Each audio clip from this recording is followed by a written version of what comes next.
السلام علیکم ورحمۃ اللہ وبرکاتہ. نحمده ونصلی علی رسولہ الکریم. اما بعد فاعوذ باللہ من الشیطان الرجیم. بسم اللہ الرحمن الرحیم. رب اشرح لی صدری ویسر لی امری واحلل عقدۃ من لسانی یفقہوا قولی. آج ہم گفتگو کریں گے روزہ اور قرآن کے موضوع پر.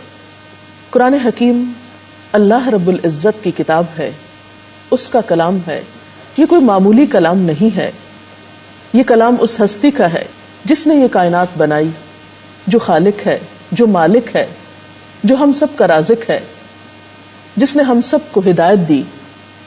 یہ کلام دنیا کے ہر کلام سے عظیم تر ہے، اور اس کا اندازہ آپ کو اس سے بھی ہو سکتا ہے کہ اس کلام کے ساتھ ہر طرح کی عظمتیں وابستہ ہیں. جو فرشتے یعنی جبریل امین اس کو لے کر آئے وہ ملائکہ کے سردار ہیں. جس امت پر یہ کتاب نازل ہوئی اسے خیر امت قرار دیا گیا. جس رات میں یہ کتاب اتری لیلۃ القدر کی رات، اسے 1000 مہینوں سے بہتر رات قرار دیا گیا. جس شہر میں یہ کتاب نازل ہوئی مکہ، اسے ام القری بستیوں کی ماں کہا گیا. اور جس مہینے میں یہ کتاب نازل ہوئی رمضان المبارک کا مہینہ، وہ تمام مہینوں سے افضل قرار پایا. لہذا قرآن پاک اور رمضان کا ایک خاص تعلق ہے. اللہ رب العزت فرماتے ہیں شہر رمضان الذی انزل فیہ القرآن. رمضان وہ مہینہ ہے جس میں قرآن نازل کیا گیا. ھدی للناس، جو لوگوں کی ہدایت کے لیے ہے. وبینات من الھدی والفرقان، اور اس کتاب میں ہدایت اور فرقان کی روشن نشانیاں ہیں، یعنی ایسی تعلیمات پر مشتمل ہے کہ جو راہ راست دکھانے والی اور حق و باطل کا فرق کھول کر رکھ دینے والی ہیں. اس لیے یہ بات ضروری معلوم ہوتی ہے کہ روزے اور قرآن کا تعلق صحیح طور پر واضح کیا جائے، اور اس مہینے میں قرآن پاک کے ساتھ خصوصی تعلق قائم کیا جائے.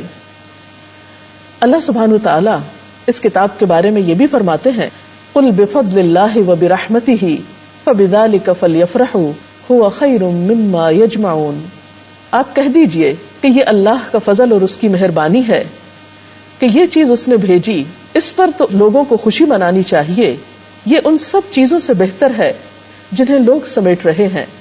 گویا یہ کتاب ہر اس نعمت سے، ہر اس دولت سے بڑی دولت ہے جو لوگ سمیٹتے ہیں یا جن چیزوں کا شوق لوگ رکھتے ہیں. اور یہ بات کس کی کہی ہوئی ہے؟ اللہ رب العزت کی. یہ مہینہ چونکہ نزول قرآن کا مہینہ ہے، اس لیے ہم سب کو بھی چاہیے کہ اس مہینے میں زیادہ سے زیادہ قرآن حکیم کے ساتھ تعلق پیدا کریں. ہم دیکھتے ہیں کہ نبی اکرم صلی اللہ علیہ وسلم جن پر یہ قرآن پاک نازل ہوا، وہ بھی اس مہینے میں قرآن پاک کے ساتھ ایک خصوصی تعلق رکھتے تھے. ابن عباس کا بیان ہے کہ رسول اللہ صلی اللہ علیہ وسلم سب سے زیادہ سخی تھے، اور رمضان میں جب آپ کو حضرت جبریل علیہ السلام آ کر ملتے تو آپ بہت زیادہ سخاوت کرنے والے تھے. اور جبریل علیہ السلام رمضان کی ہر رات میں آپ سے ملتے تھے اور آپ سے قرآن کا دور کرتے تھے. بس یقیناً رسول اللہ صلی اللہ علیہ وسلم سے جب جبریل علیہ السلام ملتے تو آپ تیز ہوا سے بھی زیادہ سخاوت فرماتے تھے. اس حدیث کو بخاری اور مسلم نے روایت کیا ہے. اس سے پتہ چلتا ہے کہ آپ صلی اللہ علیہ وسلم رمضان کی راتوں میں سے ہر رات جبریل امین کے ساتھ قرآن پاک کا دور فرمایا کرتے تھے. ہمارے لیے بھی لازم ہے کہ ہم اس مہینے میں خاص طور پر قرآن پاک کی تلاوت کا اہتمام کریں.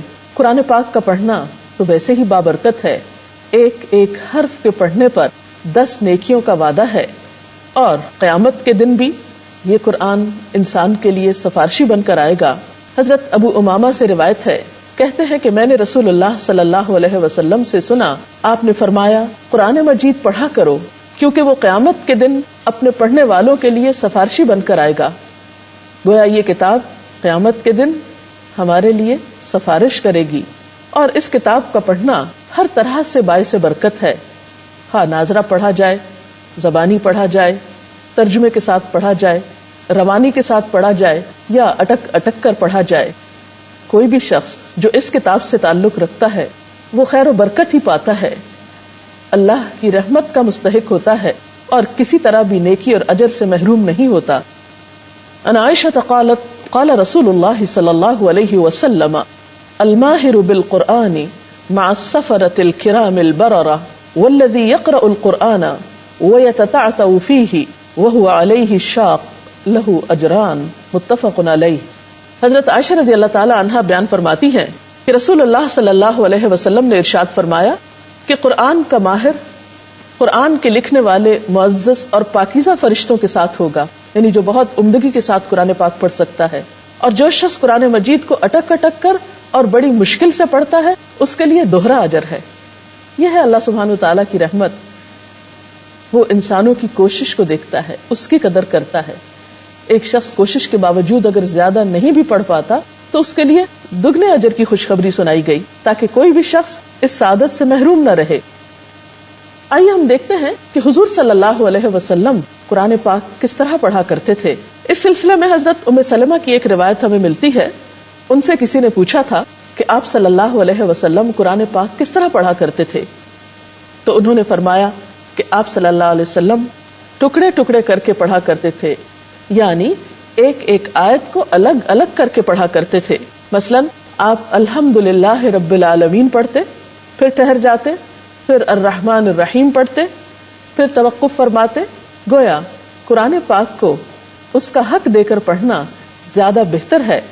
اس کے علاوہ یہ بھی ضروری ہے کہ قرآن پاک کو خوش آوازی کے ساتھ پڑھا جائے.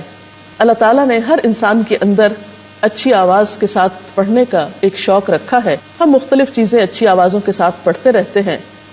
عموماً شعر و شاعری میں ہم اپنی اچھی آوازیں استعمال کرتے ہیں، لیکن اللہ کا کلام اس کا زیادہ مستحق ہے کہ اس کے لیے انسان اپنی بہترین آواز کا استعمال کرے اور اس کے لیے کوشش بھی کرے. ایک حدیث میں آتا ہے کہ زینوا القرآن باصواتکم، قرآن پاک کو اپنی آوازوں کے ساتھ مزین کرو، خوبصورت بناؤ، یعنی اس کے لیے شعوری کوشش بھی کی جائے. ایک اور روایت میں آتا ہے نبی صلی اللہ علیہ وسلم نے فرمایا اے اہل قرآن، قرآن کو تکیہ مت بنا لو بلکہ اس کی تلاوت کرو جس طرح کہ اس کی تلاوت کرنے کا حق ہے. رات اور دن کے اوقات میں اسے اعلانیہ پڑھو، یعنی بلند آواز سے پڑھو، خوش آوازی کے ساتھ پڑھو، اور جو کچھ مضامین ہے اس میں ان پر غور کرو، امید ہے تمہیں فلاح نصیب ہوگی. اور اس کا ثواب جلدی حاصل کرنے کی کوشش نہ کرو، یعنی پڑھنے کے بعد فوراً یہ توقع نہ رکھو کہ جس مقصد کے لیے پڑھا گیا ہے وہ جلد ہی پورا ہو جائے، اور اگر وہ پورا نہیں ہوا تو پڑھنا ہی چھوڑ دیا جائے. نہیں، کیوں؟ اس لیے کہ اس کا ثواب لازمن ہے. تو گویا اسے اجر آخرت کی نیت سے پڑھنا چاہیے. پھر اسی طرح یہ ہے کہ ناظرہ پڑھنے کے علاوہ رات کو نفل نماز میں یا تراویح میں بھی خاص طور پر اس کو پڑھنا یا سننا چاہیے. اگر انسان خود زیادہ قرآن پاک نہ جانتا ہو یا اس کو حفظ نہ ہو تو ایسی صورت میں وہ کسی حافظ کے پیچھے کسی مسجد میں خصوصاً رمضان میں لمبی نماز پڑھنے کے لیے نماز تراویح میں شریک ہو سکتا ہے، اور ایسا کرنا بہت اجر و ثواب کا باعث ہے. حضرت عبداللہ بن عمر رضی اللہ تعالی عنہ سے روایت ہے کہ نبی صلی اللہ علیہ وسلم نے فرمایا روزہ اور قرآن قیامت کے دن بندے کے لیے سفارش کریں گے. روزہ کہے گا اے میرے رب، میں نے اس بندے کو کھانے پینے اور اپنی خواہشات سے روکے رکھا، لہٰذا اس کے بارے میں میری سفارش قبول کی جائے. قرآن کہے گا اے میرے رب، میں نے اس بندے کو رات سونے سے روکے رکھا، لہٰذا اس کے بارے میں میری سفارش قبول فرما. چنانچہ دونوں کی سفارش قبول کی جائے گی. تو اس سے پتہ چلتا ہے کہ جہاں ایک طرف دن کو روزہ رکھنے کا اہتمام کیا جائے، وہاں دوسری طرف رات کو اسے نماز میں پڑھنے کا یا سننے کا بھی اہتمام کیا جائے، کیونکہ یہ دونوں چیزیں انسان کی آخرت کے لیے نہایت مفید ہیں. اور اگر کوئی شخص حافظ قرآن ہے اور اس کو اچھی طرح پڑھتا ہے تو اس کے لیے بھی بہت خوشخبری ہے. نبی صلی اللہ علیہ وسلم نے فرمایا جو شخص دنیا میں قرآن سے شغف رکھتا تھا، قیامت کے دن اس سے کہا جائے گا کہ قرآن پڑھتا جا اور بلندی کی طرف چڑھتا جا، اور اسی رفتار سے ٹھہر ٹھہر کر پڑھ جس طرح دنیا میں ٹھہر ٹھہر کر پڑھتا تھا. تیری منزل وہ آخری آیت ہوگی جہاں تک تو پڑھتا جائے گا. ظاہر ہے کہ یہ سعادت وہاں پر اسی کو نصیب ہوگی جو زبانی قرآن پاک پڑھ سکتا ہو اور پھر اس کا حق بھی ادا کرتا ہو. اگر آپ زیادہ یاد نہیں بھی کر سکتے، مکمل طور پر یا پورا قرآن حفظ نہیں کر سکتے، تو بھی آپ کوشش نہ چھوڑیے، جتنا حصہ بھی ممکن ہو یاد کیجیے. چھوٹی صورتوں کے علاوہ فضیلت والی لمبی صورتیں بھی اگر کوشش کی جائے تو یاد کی جا سکتی ہیں. مثلاً اگر رمضان المبارک میں آپ معمول بنا لیں کہ ہر روز صرف ایک آیت یاد کریں تو آپ دیکھیں گے کہ انشاءاللہ ایک مہینے کے بعد کم از کم آپ 30 نئی آیات اپنے سینے میں محفوظ کر چکے ہوں گے، اور ایسا کرنا کچھ بھی مشکل نہیں. اور اگر انسان کچھ بھی حصہ یاد نہیں کرتا تو اس کے بارے میں آپ صلی اللہ علیہ وسلم نے فرمایا کہ وہ شخص جس کے دل میں قرآن پاک کا کچھ حصہ بھی نہیں، وہ ایسا ہے جیسے اجڑا ہوا گھر ہو، ویران گھر ہو، گویا جس میں کوئی بستہ نہ ہو. قرآن پاک چونکہ نبی صلی اللہ علیہ وسلم کے قلب مبارک پر نازل ہوا، اس لیے جس چیز سے بھی ہم محبت کرتے ہیں اس کو اپنے دل میں جگہ دیتے ہیں. اگر واقعی ہمیں اللہ پاک سے محبت ہے اور اس کی کتاب سے محبت ہے تو لازم ہے کہ اس کی کتاب کو اپنے دل میں جگہ دی جائے اور اس کا کچھ نہ کچھ حصہ زبانی بھی ضرور یاد کیا جائے. ناظرہ پڑھنے کے علاوہ، قیام اللیل میں پڑھنے کے علاوہ، حفظ کرنے کے علاوہ اس میں غور و فکر کرنا بھی ضروری ہے. اللہ سبحانہ وتعالیٰ فرماتے ہیں کتاب انزلناہ مبارک، یہ ایک ایسی کتاب ہے جسے ہم نے اتارا ہے اور بہت بابرکت ہے. کس لیے اتارا ہے؟ لیدبروا آیاتہ، تاکہ لوگ اس کی آیات میں غور و فکر کریں. ولیتذکر اولو الالباب، اور تاکہ عقل مند لوگ اس سے نصیحت حاصل کریں. اور ویسے بھی یہ کتاب ہدایت کے لیے آئی ہے. قرآن پاک کے بالکل ابتدا میں سورۃ البقرہ میں اللہ تعالیٰ فرماتے ہیں ذالک الکتاب لا ریب فیہ، یہ کتاب اس میں کوئی شک نہیں. کیوں آئی ہے یہ کتاب؟ ھدی للمتقین، تقوی والوں کی ہدایت کے لیے. اور روزے کا مقصد بھی تقوی کا حصول ہے، تقوی حاصل کرنا ہے. اور جب تقوی حاصل ہوتا ہے روزے کے ساتھ تو قرآن پاک بھی زیادہ بہتر طور پر سمجھ آتا ہے. اس لیے اس مہینے میں خاص طور پر غور و فکر کرنے کی اس میں ضرورت ہے، کیونکہ اس آیت میں بھی یہ فرمایا گیا جو رمضان المبارک میں قرآن پاک کے نزول سے متعلق ہے کہ یہ کتاب ھدی للناس، انسانوں کی ہدایت کے لیے ہے. اور پھر دوبارہ فرمایا وبینات من الہدی والفرقان، اس کتاب میں ہدایت اور فرقان کی واضح نشانیاں موجود ہیں. جو شخص اس کتاب کے ساتھ جس نیت اور جس غرض سے تعلق قائم کرے گا وہ اس کو حاصل ہوگی. لہذا اگر کوئی شخص اس سے ہدایت حاصل کرنا چاہتا ہے، نصیحت حاصل کرنا چاہتا ہے، تو یہ کتاب اس کی یہ غرض بھی پوری کرتی ہے. اور ویسے بھی یہ کتاب تو ہے ہی ہدایت کے لیے. اور اس کے لیے ہم دیکھتے ہیں کہ جو شخص لوگوں کو اس کی تعلیم دے، اس کو سکھائے. حضرت عثمان رضی اللہ تعالی عنہ سے روایت ہے قال رسول اللہ صلی اللہ علیہ وسلم، آپ صلی اللہ علیہ وسلم نے فرمایا خیرکم من تعلم القرآن وعلمہ، تم میں بہترین ہیں وہ لوگ جو قرآن کی تعلیم حاصل کریں اور دوسروں کو اس کی تعلیم دیں، خود سیکھیں اور دوسروں کو سکھائیں. تو گویا اللہ تعالیٰ کی نظر میں یہ ایک بہترین عمل ہے، اللہ تعالیٰ کے قرب حاصل کرنے کا ذریعہ ہے کہ انسان اللہ کی کتاب کی خدمت کرے، اسے سیکھے اور سکھائے. آپ صلی اللہ علیہ وسلم نے یہ بھی فرمایا کہ حسد جائز نہیں مگر دو لوگوں پر، ایک وہ شخص جسے اللہ تعالیٰ نے قرآن کا علم دیا ہو اور وہ شب و روز اس کو لیے کھڑا ہو، یعنی اس کو نماز میں بھی پڑھے اور اسے سکھانے کے لیے بھی کھڑا ہو. اور دوسرا وہ شخص جسے اللہ نے مال دیا ہو اور وہ اسے شب و روز اللہ کی راہ میں خرچ کر رہا ہو. لہذا ہم سب کے لیے ضروری ہے کہ ہم اس مہینے میں خاص طور پر اس کتاب کے ساتھ تعلق قائم کریں. اور انشاءاللہ ایک دفعہ جب اس کے ساتھ تعلق قائم ہوگا تو آئندہ بھی سال بھر کسی نہ کسی طرح تعلق قائم رہے گا. رمضان ایک ایسا موقع ہے کہ جس میں ہم آسانی کے ساتھ اللہ تعالیٰ کی کتاب کے ساتھ اپنا تعلق قائم کر سکتے ہیں. پوری ایک فضا ہمارے لیے تیار ہو جاتی ہے جس میں یہ کام آسان ہو جاتے ہیں. اور ویسے بھی جس کے ساتھ ایک تعلق ہو اس کے ساتھ کمیونیکیشن تو ضروری ہے.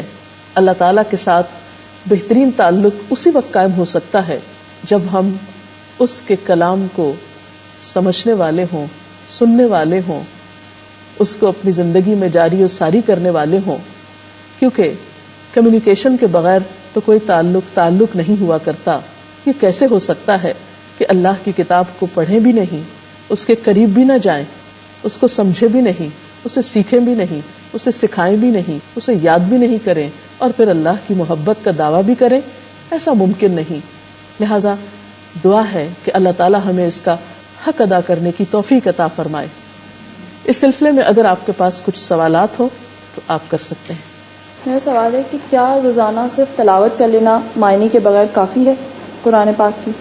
بات یہ ہے کہ قرآن پاک کو جتنا بھی پڑھا جائے گا ثواب تو بہرحال ہوگا، لیکن جیسا کہ ابھی ذکر ہوا کہ یہ کتاب صرف ثواب حاصل کرنے کا ذریعہ نہیں، یہ تو انسانیت کی رہنمائی کے لیے آئی تھی، راہ دکھانے کے لیے آئی تھی. یہ تو کتاب ہدایت ہے. ذالک الکتاب لا ریب فیہ ھدی للمتقین. تو ہدایت اس کتاب سے اسی وقت حاصل ہو سکتی ہے جب اس کو سمجھ کر پڑھا جائے یا اس کے اندر غور و فکر کیا جائے. اس لیے کوشش یہ کرنی چاہیے کہ تلاوت کے علاوہ، ناظرہ پڑھنے کے علاوہ کچھ نہ کچھ حصہ ترجمے کے ساتھ ضرور پڑھا جائے یا سننے کا کچھ اہتمام کیا جائے. جتنا ہم اس میں غور و فکر زیادہ کریں گے اتنا اجر و ثواب بڑھتا چلا جائے گا. جی آپ؟ کچھ وقت مصروفیت کے باعث قرآن پاک نہیں پڑھ پاتے تو وہ کیا کریں؟ ایسے لوگ اگر پہلے سے قرآن پاک کا کچھ حصہ انہیں زبانی یاد ہے تو اس کو بھی چلتے پھرتے دہرا سکتے ہیں، اپنے کام کاج کے دوران بھی پڑھ سکتے ہیں. یا پھر یہ ہے کہ اگر وہ پڑھنے کے قابل نہیں، مثلا بہت بوڑھے بزرگ ہیں، نگاہ بہت کمزور ہے، زیادہ بیٹھ نہیں سکتے، زیادہ دیر پڑھ نہیں سکتے، تھک جاتے ہیں جلدی، تو ایسی صورت میں الحمدللہ آج کل ہر جگہ پر کیسٹ پلیئرز موجود ہیں اور مختلف قراء کی خوبصورت آوازوں میں قرآن پاک کی تلاوت کی کیسٹس بھی دستیاب ہیں. تو ایسی صورت میں وہ لوگ کیسٹ کے ذریعے بھی سن سکتے ہیں اور سننے کا بھی اجر و ثواب ہے. ہر شخص اپنی اپنی سہولت کے مطابق کچھ نہ کچھ وقت ضرور اس کے لیے نکال سکتا ہے. مثلا رات کو سونے سے پہلے، کیونکہ سونا تو ہر شخص کو ہوتا ہے، اگر اس وقت بھی آپ بہت تھکے ہوئے ہیں اور نہیں پڑھ سکتے تو آپ کھانے کے دوران بھی کیسٹ پلیئر آن کر کے آپ ساتھ ساتھ سن بھی سکتے ہیں اور کھانا بھی کھا سکتے ہیں، کیونکہ یا سحری کے وقت آپ بیٹھیں گے یا افطار کے وقت. لیکن یہ کوشش ضرور رہے اور شعوری کوشش رہے کہ کسی نہ کسی طرح اللہ کی کتاب کے ساتھ کچھ تعلق ضرور قائم کرنا ہے. اور آپ دیکھیں گے کہ جتنا آپ کا اس کتاب کے ساتھ تعلق ہوگا اتنا ہی آپ کے دل کو سکون ہوگا. آپ پرسکون ہوں گے تو آپ کے کام زیادہ بہتر طریقے سے ہو سکیں گے. آپ سفر کے دوران مثلا اگر آپ خود ڈرائیو کر رہے ہیں یا کسی گاڑی میں بیٹھے ہوئے ہیں یا آپ پیدل چل رہے ہیں تو واک مین کے ذریعے یا کسی بھی طریقے سے آپ اس کو پڑھ سکتے ہیں. یا اپنے کام کاج کے وقفوں کے دوران، مثال کے طور پر اگر آپ قرآن پاک کا ایک چھوٹا نسخہ اپنے پاس محفوظ رکھتے ہیں اور جو آپ کو وقت ملتا ہے تو ان بٹوین آپ تھوڑا سا کھول کر کچھ نہ کچھ پڑھ سکتے ہیں. ضروری نہیں کہ آپ پورا سپارہ پڑھیں یا آدھا سپارہ پڑھیں. آپ اگر چند آیات بھی تلاوت کریں تو اس سے بھی آپ بہت بہتر محسوس کریں گے. اس کو ایک ریمیڈی کے طور پر بھی آپ لیں. آج کے دور میں ہر شخص پریشان ہے، دکھی ہے. قرآن پاک باعث رحمت ہے، شفاء لما فی الصدور ہے، سینے کی بیماریوں کا علاج ہے، دل کے اندر اٹھنے والے غم اور دکھوں اور پریشانیوں کے لیے ایک مرہم کی حیثیت رکھتا ہے. اس لیے کچھ نہ کچھ حصہ ہر صورت میں پڑھنے کی کوشش کریں. ہمارے یہاں مساجد میں رمضان کی آخری 3 راتوں میں ایک اسپیشل پروگرام منعقد کیا جاتا ہے جسے محفل شبینہ کہتے ہیں. تو کیا ایسی محفلیں منعقد کرنا درست ہے؟ اصل میں وہ اس لیے کی جاتی ہے کہ جو لوگ زیادہ وقت نہیں نکال سکے وہ کم از کم آخری کچھ راتوں میں اس سے فائدہ اٹھا سکیں. لیکن اس سلسلے میں ایک بات یاد رہنی چاہیے کہ حضور صلی اللہ علیہ وسلم نے فرمایا کہ لم یفقہ من قرأ القرآن فی اقل من 3، کہ اس شخص نے قرآن کو سمجھا نہیں جس نے اسے 3 شب و روز سے کم میں پڑھا. یعنی قرآن پاک کو بہت جلدی نہیں پڑھنا چاہیے اور بہت جلدی ختم نہیں کر دینا چاہیے. اس کو پڑھنے کے ساتھ کچھ نہ کچھ سمجھنا بھی ضرور چاہیے. اس لیے زیادہ مناسب یہ ہے کہ ہر رات تھوڑا وقت اس کے لیے نکالا جائے. اجازت دیجیے. اللہ حافظ.